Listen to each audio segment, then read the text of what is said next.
तो lecture number 39 में आज आपका सबका स्वागत है मेरे प्यारे छात्रों। केमिस्ट्री 1 हमारा शुरू है और थर्मो खत्म होने के बाद मैं अनाउंस करना चाहता हूं कि थर्मो खत्म होने के बाद हम ऑर्गेनिक चालू करने वाले हैं, क्योंकि इनऑर्गेनिक बहुत हो गया भाई। 4 चैप्टर हो चुके हैं इनऑर्गेनिक के, ठीक है। इनऑर्गेनिक के 4 चैप्टर हो चुके हैं। अब थोड़ा ऑर्गेनिक देखेंगे, थोड़ी रिएक्शंस के साथ खेलेंगे, कार्बन रिप्लेसमेंट करेंगे, थोड़े इलेक्ट्रॉन डोनेशन, टेकिंग वेकिंग, उसमें थोड़ा सा ध्यान लगाएंगे, है ना। क्योंकि देखो इनऑर्गेनिक तो बहुत सारा हो गया, कंसेप्ट्स हो गए, थियरी हो गई, मॉलिक्यूलर लेवल पे खोजबीन छानबीन हो गई हमारी, तो फिर थोड़ा ऑर्गेनिक का मजा भी उठाएंगे। तो फिर थर्मो खत्म होने के बाद मैं शुरू करूंगा ऑर्गेनिक, ठीक है। तो उसके लिए जो लोग अवेटेड हैं तो वो लोग प्लीज ज्वाइन हो जाइए। हमारे 2 या 3 लेक्चर के बाद जब थर्मो खत्म हो जाएगा ऑर्गेनिक बहुत अच्छे से शुरू करेंगे सारे बेसिक कंसेप्ट्स के साथ, ठीक है। तो फिर लेक्चर नंबर 39 में आज थर्मो के मैं लूंगा बॉन्ड एंथैल्पी से स्टार्ट करेंगे। हम बॉन्ड एंथैल्पी से स्टार्ट करेंगे, ये हमारा स्टार्टर होगा, है ना। केमिस्ट्री को आज हम कहते हैं हमको खाना है, ठीक है। इसको पूरा सा अच्छी तरीके से डाइजेस्ट करना है शेरो। तो बॉन्ड एंथैल्पी से स्टार्ट करेंगे, स्टार्टर पैक। फिर होगा हमारा मेन कोर्स, वो है हेसेस लॉ। और फिर हम देखेंगे एंट्रोपी को, जो कि होगा एंट्रोपी नहीं, एक्चुअली इसके पहले स्पॉन्टेनिटी आएगी थोड़ी सी, ठीक है। पर स्पॉन्टेनिटी मतलब यार तुम बीच में सलाद वालाद खाते हो ना, कांदा बिंदा वो लिंबू बिंबू, दैट इज स्पॉन्टेनिटी, ओके, वो सलाद है। और लास्ट में dessert will eat as an entropy which is not just an ice cream but it is a bigger one, falooda type of thing, ठीक है। तो इसको थोड़ा ध्यान देना है, लास्ट को डेजर्ट है इसलिए एंजॉय नहीं करना है, इसको थोड़ा सा ध्यान देना है। हेसेस लॉ मेन कोर्स है, इसलिए आज मैंने डिसाइड किया कंसेप्ट के साथ एक न्यूमेरिकल भी आपको सॉल्व करके दिखाऊंगा। क्योंकि आपने जो 10वीं में बैलेंसिंग पढ़ा था इक्वेशन का, कि जैसे इक्वेशंस को बैलेंस करते हैं ना, उसके स्टाइसोमेट्रिक कोएफिशिएंट्स को बैलेंस करते हो रिएक्टेंट और प्रोडक्ट साइड में, उसी तरीके से हेस लॉ में थोड़ा सा रिएक्शन इधर उधर करके थिंग्स कैंसिल करना है और फिर उसके बाद टोटल एंथैल्पी निकालनी है यहाँ पे, ठीक है। तो इसको थोड़ा सा देख लेंगे हम हेस लॉ को। तो ये होगा आज का हमारा मेन्यू लेक्चर का, और इसके बाद लेक्चर हो जाएगा खत्म। तो देखो टाइम कंस्ट्रेंट मत रखो, सारे कंसेप्ट्स को देखो। 20 मिनट हो गए, वीडियो बंद कर देना है। अबे पाप लगेगा यार, ठीक है, ऐसा मत करो, ठीक है। तो ये जो सारे चीजें हैं इसको सीख करके आज उठना है। तो जो काम वाम है वो सब कर लो, पॉज कर लो चाहिए तो, ठीक है। जो काम वाम कर लो और फिर उसके बाद बैठ जाओ और लेक्चर अटेंड करो। चलो बहुत अच्छे से। तो मेरे शेरों के लिए मैं स्टार्ट करता हूं बॉन्ड एंथैल्पी के साथ। अब देखो मैंने आपको अलग अलग तरीके के एंथैल्पी आपको बताई थी। Enthalpy of combustion, enthalpy of vaporization, enthalpy of what we say fusion, enthalpy of condensation, तरह तरह के एंथैल्पी बताए थे जो कि 1 मोल के लिए होती है ना। यूनिट मोल के लिए enthalpy, that is the enthalpy, the energy flow, the heat transfer needed to do that process, to do the vaporization, to do the fusion at a constant temperature and pressure. The constraints are kept constant for 1 mole and the energy things are just seen out here. So यहाँ पे आज bond enthalpy में बताऊंगा। Bond enthalpy का भी same definition है। Bond enthalpy का definition है enthalpy needed to break a bond, है ना, to break a bond of a molecule और a compound, a molecule or a compound, and at we can say constant temperature, pressure, and the things are in this constraint we can say at a constant temperature, pressure. Moreover it is for covalent bonds,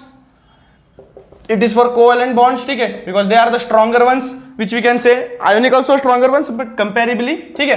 तो फिर bond enthalpy में मेरे बच्चों, मेरे शेरों के लिए enthalpy needed to break a bond, ठीक है। यहां पे बॉन्ड ब्रेक हो रहा है तो बॉन्ड एंथैल्पी मतलब बेसिकली कंक्लूजन सेंटेंस दे दूं मैं।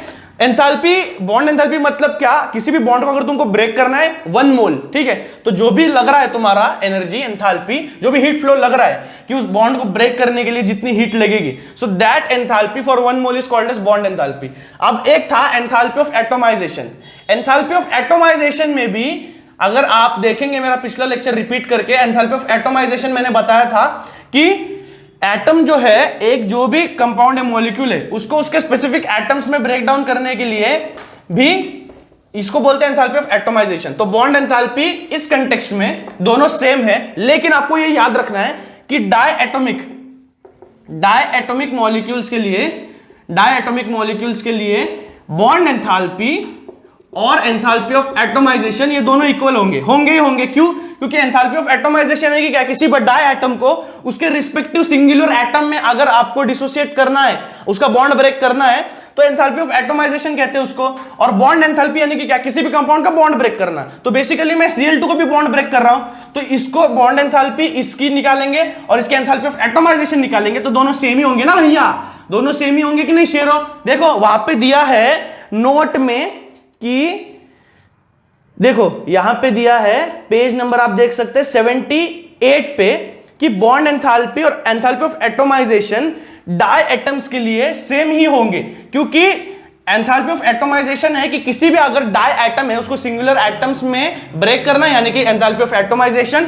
और वापस दूसरी जगह हम देखेंगे बॉन्ड एंथैल्पी यानी कि बॉन्ड को ब्रेक करना। तो यहां पे अगर मैं HCl का बॉन्ड ब्रेक करूंगा ना, H plus Cl, H plus and Cl minus, तो यहां पे बॉन्ड एंथैल्पी अलग होगी और एंथैल्पी ऑफ एटमाइजेशन यहां पे तो आएगी नहीं, क्योंकि एंथैल्पी ऑफ एटमाइजेशन का कांसेप्ट है किसी भी डाई एटम को सिंगुलर एटम में। तो बॉन्ड एंथैल्पी बाकी बॉन्ड ब्रेक करने के लिए अलग है, लेकिन सिर्फ डाई एटम्स के लिए इक्वल टू होगी enthalpy of atomization. I hope it is clear to you, ठीक है? क्योंकि बेसिक है, ज्यादा कुछ हार्ड नहीं है, टफ नहीं है, बस आपको याद रखना है कि किसकी किसकी एंथैल्पी एग्जिस्ट करती है। हर चीज की नहीं होती एंथैल्पी, एंथैल्पी इसकी भी होगी, उसकी भी होगी, ठीक है? कुछ स्पेसिफिक प्रोसेसेस है जो बुक में है, सिर्फ उनकी एंथैल्पी आपके लिए जरूरी है।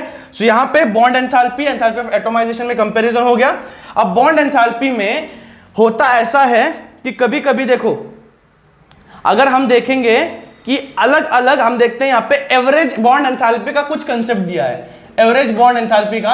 और इन्होंने जो एग्जांपल लिया है, मैं चाहता हूं टेक्स्ट बुक से ही आप एग्जांपल सीखें, क्योंकि that thing is more important.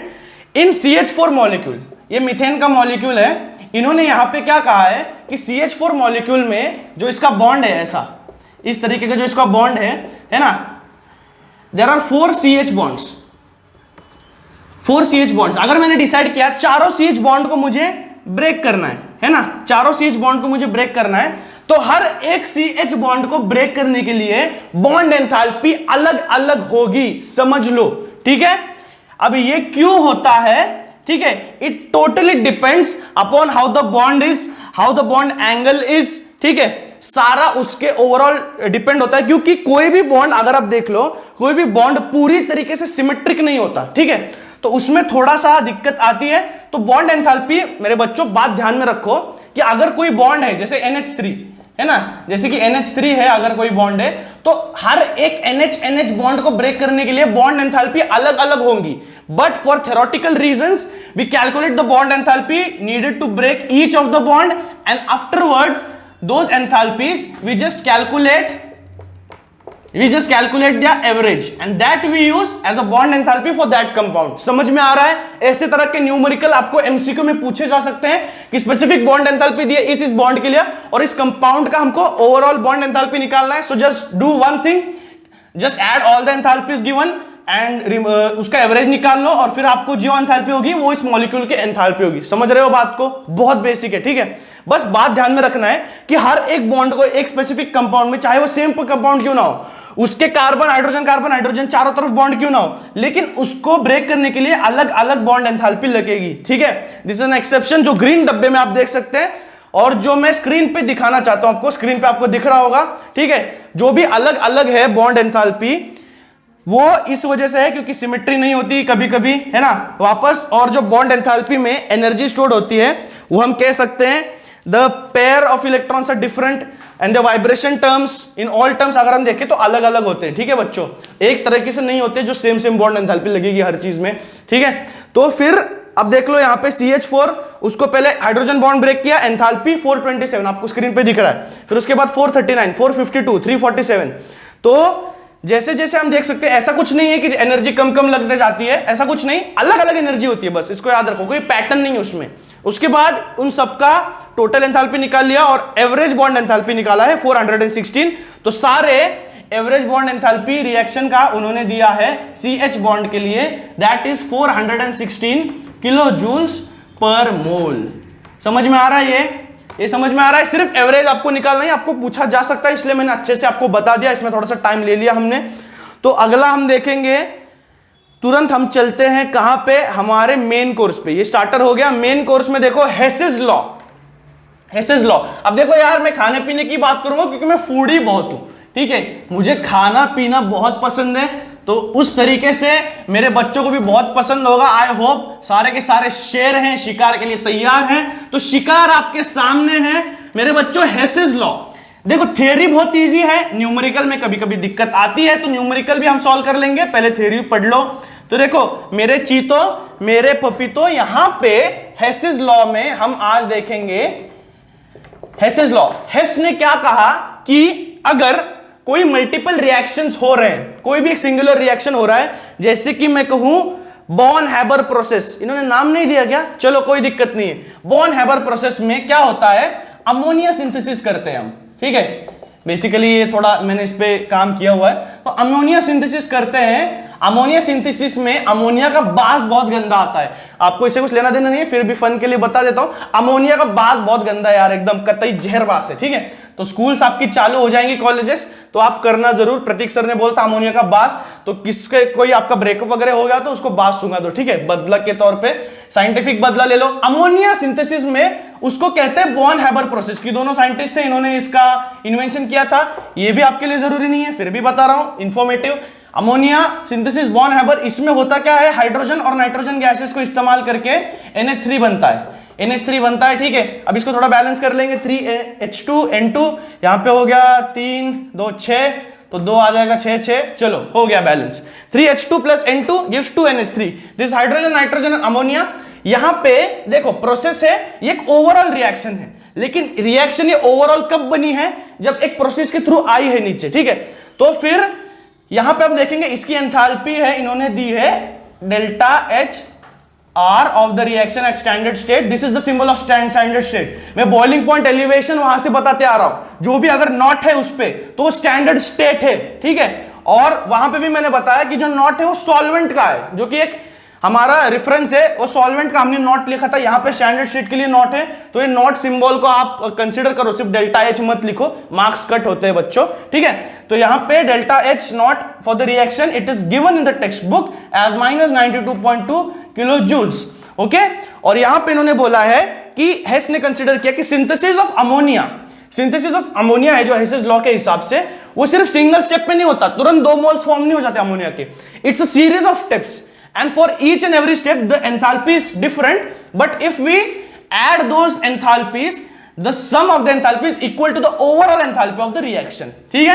अब इंग्लिश बहुत पेल ली, थोड़ा सा हिंदी बोल देता हूं। देखो अगर कोई रिएक्शन है, कोई रिएक्शन है, किसी भी स्पेसिफिक रिएक्शन, हम देखेंगे ओवरऑल रिएक्शन हम जिसको कहते हैं, वो सीरीज ऑफ स्टेप्स में आती है, सीरीज ऑफ स्टेप्स में रिएक्शन होती है, यानी कि पहला स्टेप, दूसरा स्टेप, तीसरा स्टेप, फिर जाके वो ओवरऑल रिएक्शन बनती है। तो इसकी अलग अलग एंथैल्पी होंगी, इन सबकी अलग अलग एंथैल्पी होंगी, लेकिन वो सारी एंथैल्पी इक्वल होंगी ओवरऑल एंथैल्पी के, ठीक है। बस यही है, मतलब क्या, जैसे हम पाइथागोरस थ्योरम सीखते हैं ना, पाइथागोरस थ्योरम सीखते हैं, इसमें क्या होता है कि ये साइड 1 है, साइड 2 है, ये हाइपोटेनियस है, तो साइड 1 साइड 2 जितना भी हो, ठीक है, वो क्या होगा, उसका स्क्वायर करके ऐड कर दोगे तो 2 छोटे यानी कि बड़ा, इन दोनों का स्क्वायर करके ऐड कर दोगे तो ये बड़ा वाला बन जाएगा। सिमिलरली जो ओवरऑल रिएक्शन है, वो चाहे कितने भी सीरीज स्टेप्स में आए, 4 5 10 15, ओवरऑल एंथैल्पी निकालोगे तो उसकी ओवरऑल एंथैल्पी और इस रिएक्शन की एंथैल्पी दोनों सेम ही होंगी, ठीक है, बस और कुछ नहीं है। और न्यूमेरिकल जो मैं आपको बोल रहा था बार बार, वो क्या करना है, इन एंथैल्पियों को, इन दुष्टनियों को, इनको वेरीफाई करना है हमको, बस बाकी कुछ नहीं करना। क्या करना है, इनको वेरीफाई करना है कि ये सब इक्वल टू ये वाला, ठीक है, बस इतना कुछ नहीं। अब यहां पे देख लो ये है, और यहां पे दिया गया है ये सीरीज ऑफ स्टेप्स कैसे बने। सबसे पहले बना है N2H4 यानी कि 2H2 प्लस N2, इन दोनों ने रिएक्ट किया, दोनों गैस फेज में है, इन दोनों ने रिएक्ट किया, क्या बनेगा, N2 2H2 यानी कि H4, N2H4 बना। उसके बाद जो N2H4 था, 2H2 ले लिया मैंने, वो एक H2 बाकी यहां पे, तो वो एक H2 से फिर इसके बाद रिएक्ट हुआ और फिर जाके वो बना 2NH3, ठीक है, यानी कि 2 स्टेप में 2NH3 बनाए, सिंगल एक स्टेप में 2NH3 नहीं बनाए, समझ रहे हो बात को, 2 स्टेप में बनाए। According to the reaction mechanism कैसे हुआ है, सबसे पहले 2 H2 के मॉलिक्यूल्स और N2 एक मॉलिक्यूल, इन दोनों ने रिएक्ट करके N2H4 बनाया, N2H4 बनने के बाद जो एक H2 बचा था उसके साथ N2H4 ने रिएक्ट किया, फिर जाके 2NH3 बनाए, ठीक है, डायरेक्टली नहीं बना। तो हेस ने क्या कहा कि इसकी एंथैल्पी जो है, इसकी एंथैल्पी क्या है, देखो प्लस 95.4 किलो जूल, ठीक है, यानी कि एंडोथर्मिक रिएक्शन है। इसकी एंथैल्पी क्या है, माइनस 187.6। तो इसकी एंथैल्पी अगर हम प्लस करेंगे, ऐड करेंगे सबकी, तो ये आंसर आएगा इसके इक्वल टू, जो कि ओवरऑल एंथैल्पी है, ठीक है, समझ में आया। सो इसको आप प्लस भी कर लोगे ना तो वही आएगा। अब इसको प्लस करते टाइम कैसे करना है, जो भी ऑपोजिट वाले हैं उनको कैंसिल कर देना है, यानी कि यहाँ पे N2H4 है रिएक्टेंट साइड पे, वहां पे, तो इसको हम कैंसिल कर सकते हैं, ठीक है। और जो एक ही साइड पे उनको ऐड कर देना है। बेसिकली रूल समझ रहे हो, रूल बता रहा हूं अभी, देखो इसको नोट डाउन कर लो।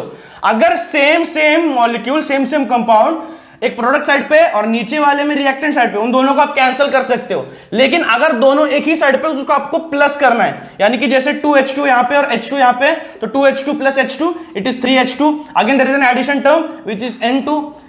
अगेन अब एरो ऐड करके 2 एरो मत कर देना यार, थोड़ा सा इज्जत रखो, है ना, केमिस्ट्री की भी। तो यहाँ पे कुछ नहीं है, 0 है यहाँ पे, तो 0 plus 2NH3 it will give 2NH3। So this is the overall reaction in which 2 series of steps of reaction act, and फिर उसके बाद ओवरऑल रिएक्शन बनती है, जिसकी एंथैल्पी दोनों के सेम होती है। और आपको न्यूमेरिकल कैसे आता है, आपको सीरीज ऑफ स्टेप्स दिया जाता है और आपको ओवरऑल रिएक्शन के लिए एंथैल्पी आपको निकालनी होती है। यानी कि जैसे मैं न्यूमेरिकल ले लूं एक, चलो न्यूमेरिकल टाइम। अब मैं आपको समझाने के लिए एक हमारा सिलिकॉन वाला या कोई न्यूमेरिकल ले लूं, चलो कौन सा लग रहा है, चलो पहले आसान वाला ले लेते हैं, अगर जरूरत पड़ेगी तो मुश्किल वाला ले। Calculate the standard enthalpy of the reaction, text books ready, notes ready. Calculate the standard enthalpy of the reaction 2Fe plus 3/2 O2। सारे स्टोइकोमेट्रिक कोएफिशिएंट्स को ठीक से लिखना है, ठीक है, विच गिव्स Fe2O3, ठीक है। ये वाला हमारा इसका एंथैल्पी आपको कैलकुलेट करना है। अब आपको गिवन है आपको पहला सीरीज ऑफ स्टेप्स जो कि 2Al है प्लस Fe2O3 है, और उसके बाद है 2Fe plus Al2O3। Text books रखो सामने, क्योंकि मेरे सामने है इसलिए मैं क्वेश्चन लिख पा रहा हूं। दूसरा हमारा गिवन रिएक्शन है वो है 2Al अगेन प्लस 3/2 O2, ठीक है, और उसके बाद दिया है Al2O3। अब मेरे को बताओ बच्चों, मैं as it is given reaction, अब की एंथैल्पी दी गई हमको, इसकी एंथैल्पी है, लिख लेते हैं, इसकी है माइनस 847.6 किलो जूल और इसकी है डेल्टा H माइनस 1670। तो हमको इसकी कैलकुलेट करनी है, ये कैलकुलेट करना है हमको, ठीक है, ये हमारा न्यूमेरिकल है। तो मेरे को एक बात बताओ मेरे बच्चों, यहां पे अगर मैंने देखा यहां पे Al दिख रहा है क्या कहीं पे तुमको, नहीं। So the first thing, the aim is to cancel Al। अब Al कैंसिल करने के लिए अगर मैं एज इट इज इनको प्लस कर दूंगा तो Al 4Al हो जाएगा, Fe2O3 प्लस 3O2 हो जाएगा, और फिर यहां पे Al2O3 भी प्लस हो जाएगा, जो कि इसमें नहीं है। तो हमको दो चीजों को यहां पे एलिमेंट करना है। पहले तो हमको 2Fe चाहिए लेफ्ट साइड पे, ठीक है, ये बात है। 3O2 पहले से लेफ्ट साइड पे, तो उसको हिलाना नहीं है। Fe2O3 हमको चाहिए राइट साइड पे, ठीक है। तो मैं क्या करूंगा बच्चों, अगर मुझे कैंसिल भी करना है, जैसे मैंने इसके पहले बताया अभी 1 मिनट पहले, कि हमको अगर कैंसिल भी करना है, हमको जो भी सिमिलर मॉलिक्यूल्स है वो ऑपोजिट साइड पे होनी चाहिए, यानी कि एक प्रोडक्ट साइड पे, एक नीचे वाले रिएक्टेंट साइड पे, तभी वो कैंसिल होगा। तो मैं क्या कर देता हूं मेरे बच्चों, यहां पे देखो, आपको यहां पे समझ में आ गया होगा, सिर्फ क्या करना है, इस इक्वेशन 1 को अगर मैंने रिवर्स कर दिया, क्यों, क्योंकि Fe2O3 की हमकी नेसेसिटी हमारी वो प्रोडक्ट साइड पे होना चाहिए, तो इस रिएक्शन को मैंने रिवर्स कर दिया, क्योंकि हेसेस लॉ में अलाउड है, all the reactions you can reverse it, those are reversible, ठीक है। तो क्या करेंगे, हम पहले रिएक्शन को रिवर्स कर देंगे, क्योंकि ये प्रोडक्ट है, हमको राइट साइड पे चाहिए, और वापस Al2O3 अगर इधर आ गया तो ये कैंसिल भी हो सकता है, 2Al उधर चला गया तो ये भी कैंसिल हो सकता है। सो हमारा शायद से एक स्टेप में आ जाए। कभी कभी ऐसा होता है कि रिवर्स करना पड़ता है, ये वाला भी रिवर्स करना पड़ता है, फिर प्लस करके फिर एक प्रोडक्ट आता है, उसको उससे कैंसिल करना पड़ता है, थोड़ा कॉम्प्लेक्स बनता जाता है बोर्ड्स में, ठीक है। ये बेसिक है, तो आप समझ जाओगे कि करना क्या है। तो बेसिकली हम क्या करेंगे, इसको मैंने रिवर्स कर दिया, ठीक है, इसको मैंने रिवर्स कर दिया। तो बच्चों याद रखो, जो भी आप यहां पे करोगे, इंपॉर्टेंट थिंग, जो भी आप इस रिएक्शन में करोगे ना, वो एंथैल्पी पे भी इफेक्ट करेगा, ठीक है। अब ये जो प्रोसेस है ये एक्सोथर्मिक प्रोसेस है, यानी कि 2Al प्लस Fe2O3 यहां पे आने के बाद ये हीट रिलीज कर रहा है, ठीक है। लेकिन अगर मैंने क्या किया, मैंने इसको रिवर्स कर दिया, यानी कि ये रिएक्टेंट और ये प्रोडक्ट है, तो मेरा एंडोथर्मिक रिएक्शन बन जाएगा। तो उस तरह से डेल्टा H की साइन भी प्लस हो जाएगी, इतना याद रखो। जो भी आप करोगे उसमें वो ऐड हो जाएगा। कभी कभी ऐसा भी होता है कि यहां पे Al2O3 2 मॉलिक्यूल्स है, यहां पे 1 मॉलिक्यूल है, तो इसको 2 से मल्टीप्लाई भी करना पड़ता है स्टाइशियोमेट्री सेम करने के लिए, तभी वो कैंसिल होगा। 2 से मल्टीप्लाई जब करते हो तो एंथैल्पी को भी 2 से मल्टीप्लाई करो मेरे बच्चों, समझ में आ रहा है? एंथैल्पी को भी 2 से मल्टीप्लाई करो। जैसे बेस सेम करते हो किसी का 1/2 प्लस 3/5, तो 2 को 5 से मल्टीप्लाई करते हो तो 1 को भी 5 से मल्टीप्लाई करते हो, नहीं करते हो, है ना? तो इस तरह से एंथैल्पी को भी, जो भी स्टोइकोमेट्रिक कोएफिशिएंट से मल्टीप्लाई कर रहे हो, एंथैल्पी को भी इंक्लूड करो। इसको याद रखो यार, जितने भी बोर्ड्स के पेपर जो बच्चे देते हैं एंथैल्पी को मल्टीप्लाई करना भूल जाते हैं, ये गलती आपसे नहीं होनी चाहिए, क्योंकि आप हो शेर, और शेर कभी गलती नहीं करता शिकार करने में। तो शिकारियों, ये है हमारा रिएक्शन। अब मैंने जैसे डिसाइड किया कि आपको नीचे स्टेप करके लिखना है, मेरे पास थोड़ी सी सहूलियत है ना, मुझे रब करना थोड़ा सा अच्छा लगेगा, तो मैं रिएक्शन रिवर्स कर दूंगा, ठीक है? यानी कि हमारे रिएक्शन रिवर्स करने के बाद क्या आ जाएगा, उस साइड था Al2O3 और Fe2O3, फिर उस साइड चला जाएगा रिएक्शन के हिसाब से, तो वो आ जाएगा कुछ इस तरीके से 2Fe प्लस Al2O3, कर दिया ना रिवर्स साइड से? हाँ कर दिया। चलो फिर आ जाएगा 2Al, और जो मुझे चाहिए था Fe2O3 इस साइड पे आ गया Fe2O3, और जो भी कर रहे हो उसको रिवर्स कर दो, यानी कि रिवर्स कर दिया, इसकी साइन हो गई प्लस, हो गया ये एंडोथर्मिक रिएक्शन। अब क्या करो, इसको ऐड कर लो, ऐड करने के बाद क्या आएगा 2Al, it is in the reactant side, it is in the product side, I can cancel it. Al2O3, this is in the product side and this is in the reactant side, I can again cancel it. If I add the terms, I will get the needed reaction and enthalpy. If I add it, I will get the needed enthalpy for the overall reaction. That is 2Fe plus 3/2O2, जो भी यहाँ पे present है उनको plus करके लिख दो, right side पे जो भी प्रोडक्ट साइड में प्रेजेंट है उनको लिख दो Fe2O3, यहाँ पे मिल गया। तो मैं इसको बेसिकली प्लस कर दूंगा, डेल्टा H आ जाएगा -822.4 kilojoules. This is the enthalpy needed for the overall reaction. समझ में आया? न्यूमेरिकल बहुत इजी है और बहुत थोड़ा सा ट्रिकी भी है, ठीक है? अब देखो नीचे सिलिकॉन वाला जो न्यूमेरिकल है उसमें भी क्या किया इन्होंने 3 रिएक्शन दिए।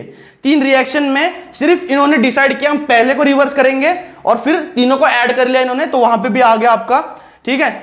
तो जैसे जैसे अनसॉल्व्ड में पहुंचोगे ना आप, वहां पे आपको सीरीज ऑफ स्टेप्स होंगे, स्टोइकोमेट्रिक को मल्टीप्लाई भी करना पड़े, कभी कभी बैलेंस नहीं हो, जैसे यहाँ पे 2Al था और यहाँ पे भी 2Al था, मैंने जनरली कैंसिल कर दिया। अगर यहाँ पे Al2 होता, यहाँ पे 3 होता, तो मुझे दोनों को, इसको 3 से इसको 2 से, जैसे कि एलसीएम करते वैसा एलसीएम मुझे निकालना पड़ता, सिमिलरली एंथैल्पी को मल्टीप्लाई करना पड़ता, फिर जाके मैं कैंसिल करता, फिर जाके मैं ऐड करता या कुछ, ठीक है? तो सारे पॉसिबिलिटीज मैंने बता दिए हैं आपको। कुछ डाउट हो, कुछ सॉल्व करना हो, नहीं हो रहा हो, तो हेस लॉ से आप मुझे कभी भी पूछ सकते हो। कोई भी डाउट हो कमेंट सेक्शन में, टेलीग्राम मेरे चैनल पे दीक्षा कोचिंग क्लासेस, ठीक है? वहां पे सारे ट्यूटर्स अवेलेबल है, मेरे जैसे, ऋषि सर जैसे, तो आपको गाइड जरूर करेंगे, तो डाउट्स पूछो। So this is was the Hess law, जो मैंने मेन कोर्स बताया था, आज ये सीखना जरूरी था, ठीक है? तो ये हो गया हेस लॉ। अब मैंने सिखा दिया, कुछ बच्चों को देखकर समझ आ गया होगा, लेकिन सिखा दिया ना तो थोड़ा सा यार अच्छे से याद रहता है, नोट डाउन कर लो और अच्छे से याद रहता है, 2-3 न्यूमेरिकल्स की प्रैक्टिस कर लो, फिट हो जाता है दिमाग में, ठीक है? तो सारे के सारे स्टेप्स आपको याद रखने और प्रैक्टिस भी उतनी करनी है यार, क्योंकि नीड है, ठीक है ना? और इजी भी, ऐसा भी नहीं कोई हार्ड है। रिएक्शन दी है आपको, एंथैल्पी दी गई है, ओवरऑल रिएक्शन दिया है, बस आपको यहाँ वहां रिवर्स वगैरह करके कैंसिल करने का तिगड़म लगाना है, जो आप बहुत अच्छी तरीके से कर सकते हो। ये हो गया हेस लॉ। तो आज का लास्ट कंसेप्ट जो हम लेने वाले थे, energy and spontaneity along with entropy. Energy और स्पॉन्टेनिटी। स्पॉन्टेनिटी मैं आपको इजी क्यों बता रहा हूं, क्योंकि स्पॉन्टेनिटी मैंने सिखाया हुआ है। कब सिखाया? थोड़ा सा दिमाग लगाओ। स्पॉन्टेनिटी मतलब इरिवर्सिबल प्रोसेस। शेरो, स्पॉन्टेनिटी यानी कि क्या? Irreversible process. Irreversible processes are always spontaneous, बहुत ही स्पॉन्टेनियसली होते हैं। आपको स्पॉन्टेनियस का मतलब पता होगा, ठीक है? तो मेरे शेरो, इरिवर्सिबल प्रोसेस यानी कि क्या? स्पॉन्टेनिटी, जैसे मैं बोल रहा हूं अभी कि स्पॉन्टेनियसली जो होता है चीजें, स्पॉन्टेनियसली जो होती है चीजें, यानी कि क्या? इरिवर्सिबल। जैसे कि अगर आप किसी पानी रखा है किसी एक हाइट पे, जैसे डैम का पानी नीचे गिरता है बिना किसी एक्सटर्नल फोर्स के, और फिर आपको अगर पानी नीचे से वापस ऊपर लेके जाना है तो आपको एक मोटर लगेगी, राइट? तो ये है, हम कह सकते हैं स्पॉन्टेनियस प्रोसेस। स्पॉन्टेनियस प्रोसेस यानी कि बेसिकली क्या? जिसको ऑकर होने के लिए कोई एक्सटर्नल फोर्स की जरूरत नहीं है, that is basically spontaneous process and that is spontaneity. तो अगर हम देख सकते हैं, यहां पे इन्होंने एग्जांपल्स दिए कुछ एनर्जी और स्पॉन्टेनिटी के लिए, ठीक है? यहां पे इन्होंने एग्जांपल दिए हैं कि NaCl dissolves spontaneously in water, कि NaCl को कोई एक्सटर्नल फोर्स नहीं लगता, कि स्टरिंग नहीं लगती यार कोई डिसॉल्व हो जाए, हमने डाला डायरेक्टली पानी में और स्पॉन्टेनिटी उसकी बहुत ज्यादा है कि NaCl डिसॉल्व हो जाता है, Na+Cl- उसके आयंस बन जाते हैं तुरंत। ठीक है, वापस उन्होंने और एक एग्जांपल दिया है कि ice melt spontaneously about 0 degree Celsius bye absorbing the heat in the surrounding. उस सराउंडिंग में आपको हीट पंप नहीं लगाना पड़ता या कुछ आपको यार ब्लोअर वगैरह नहीं मारना पड़ता गर्म वाला कि वो आइस मेल्ट हो जाए। आइस बेसिकली होगा 0 डिग्री सेल्सियस पे, उसको बोलना नहीं पड़ता कि भाई सराउंडिंग में हीट है, ले मेल्ट हो जा, नहीं, it is a spontaneous process, it doesn't need any external force. One of more example यहां पे दिया इन्होंने कि देखो अगर चाय का कप भी है, हम ले लें एटमॉस्फेयर में रख दें, ठीक है, सराउंडिंग में, तो ये भी ठंडा हो जाता है बेसिकली, इसको कोई जरूरत नहीं पड़ती यार कि मतलब आप कुछ करो, और तब तक स्पॉन्टेनियस प्रोसेस बनता रहता है जब तक वो इक्विलिब्रियम रीच ना हो जाए। इसका फ्लो कैसा होता है, from higher energy to the lower energy, ये फ्लो उसी तरफ होता है जहां पे एनर्जी लोअर है, यानी कि हीट एनर्जी अगर चाय में ज्यादा है, सराउंडिंग में कम है, तो हायर एनर्जी हीट में, चाय में है हीट एनर्जी, तो वो सराउंडिंग की तरफ फ्लो होगा जो जिसमें एनर्जी कम है। समझ रहे हो शेरों, बात बहुत ईजी है इसलिए जल्दी जल्दी बता रहा हूं। ठीक है, तो यहां पे इरिवर्सिबल प्रोसेस को इसलिए हम कहेंगे स्पॉन्टेनियस प्रोसेस, और spontaneity we can say, and energy क्यों दिया है, it's basically an energy flow from higher level to a lower level. ठीक है, और NaCl, अब यहां पे हम देखेंगे स्पॉन्टेनियस प्रोसेस बेसिकली वो होते हैं, यहां पे बहुत सारी चीजों बताया गया है, ये होते हैं एक्सोथर्मिक प्रोसेस जो कि हीट रिलीज करते हैं। लेकिन यहां पे एक एक्सेप्शन है कि NaCl जब इसमें डिसॉल्व होता है पानी में, उसकी एंथैल्पी जो होती है वो एंडोथर्मिक, यानी कि प्लस 3.9 किलो जूल्स दिया है पर मोल का यहां पे। तो यानी कि हम बेसिकली डिसाइड नहीं कर सकते क्राइटेरिया कि अगर कोई प्रोसेस एक्सोथर्मिक है वो स्पॉन्टेनियस होगा, एंडोथर्मिक है वो नॉन स्पॉन्टेनियस होगा, ऐसे डिसाइड नहीं कर सकते।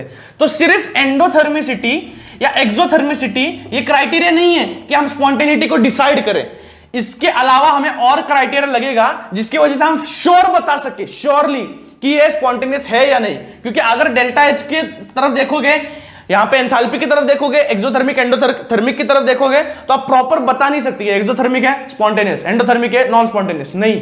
ऐसा एक्सेप्शन है जहां पे रिएक्शन एंडोथर्मिक होने के बावजूद भी स्पॉन्टेनियसली एक्ट करता है। So the thing is that these both constraints are not sufficient to define the spontaneity. We need a new constraint, and that is entropy, which decides the proper process it is spontaneous or not. वक्त थोड़ा सा बीत चुका है, हमारे आखिरी पड़ाव था एंट्रोपी, मैंने आपको इंट्रोड्यूस करा दिया कि क्या है इंट्रोड्यूस, हम बेसिक से और आगे तक जाएंगे एंट्रोपी में। उसके बाद गिब्स एनर्जी है, एंट्रोपी से related second law of thermodynamics है, ठीक है, तो वो हम देखेंगे अगले लेक्चर में। तब तक के लिए लेक्चर नंबर 39 को देते हैं पूर्ण विराम। लेक्चर नंबर 40 में हम देखेंगे स्पॉन्टेनियस प्रोसेस के डिटेल में। तब तक के लिए शेयर और लाइक शेयर सब्सक्राइब करो, बच्चों से कह दो ऑर्गेनिक भी जल्दी जल्द चालू होने वाला है सर, सारी चीजें हम अच्छे से चालू करेंगे। बहुत अच्छा फ्लो चल रहा है यार, पढ़ाई करते रहो, पढ़ाई करते रहो, पढ़ाई करते रहो, जितनी बार बोलो उतनी बार कम है। केमिस्ट्री है, बाकी सब्जेक्ट्स भी है, अच्छे से टाइम टेबल बनाओ, शेड्यूल कर करके पढ़ाई करते रहो। तब तक के लिए शेरों मिलूंगा लेक्चर नंबर 40 में, तब तक के लिए गुड बाय। यस।